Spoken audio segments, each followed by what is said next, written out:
Why should you pre-plan? People get pretty creative when thinking of a reason for not making their funeral plans ahead of time. There are two main reasons why a person should take care of this: you and your family. Far too many times I have heard someone say, "Just let the kids do it."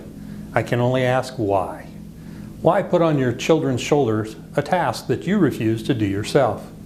I have been in this industry long enough to know that when in a crunch, people will always find a way to get through the process and get things done. Unfortunately, this situation usually leaves the children walking out of our building saying to each other, "I hope we did what Dad would have wanted." We should all take the responsibility upon ourselves and do this pre-planning for our family. It really is a simple process. Lots of thought should go into it, but it is a simple process. I have my own funeral arrangements on file for my 4 daughters because I know they have difficulty agreeing on what type of pizza to order. Why would I set them up for these major decisions? I had a close friend that passed away in 2011. I had helped him and his wife with their pre-arrangements. He was concerned about having it done because he traveled quite a lot.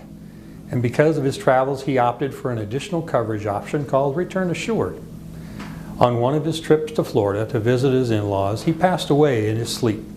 Despite being overcome with grief, his wife remembered us telling her that she should call us, the funeral home where the arrangements had been made, even if the death occurred out of town.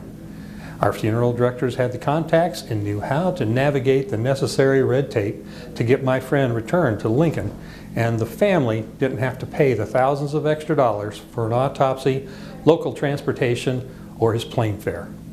At that time, she said that she had forgotten all of the decisions she made together. All she could focus on was simply getting him back home. This is just one of hundreds of experiences that reinforce the value of the work I do.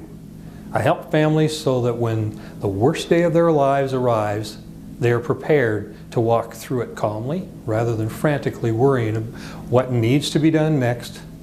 And no one knows when or how we're going to leave this world. We just know that one day we will. If I can help that process go more smoothly for families, then I have done my job. We often refer to this planning stage as being similar to planning a wedding. Remember, I have 4 daughters, so I know about planning weddings, and they are very similar. Someone has to decide on location, what minister, song selections, the service folder designs, flowers. Will there be a reception? What type of food will be served? The notice in the paper, and the list goes on and on and on. The big difference: instead of a year to plan this event, you have 2 days. It can get crazy if you're not ready for it. Is this really what you want your children to face when they are grieving your death? Doesn't it make more sense to leave them a blueprint of all the selections you have made for yourself? They will forever remember you for your thoughtfulness and how wise you were to have taken care of this for them. We follow up with all of our families after a service, and I can tell you without a doubt that the people most happy with everything and how it went are the people that had everything planned out for them ahead of time.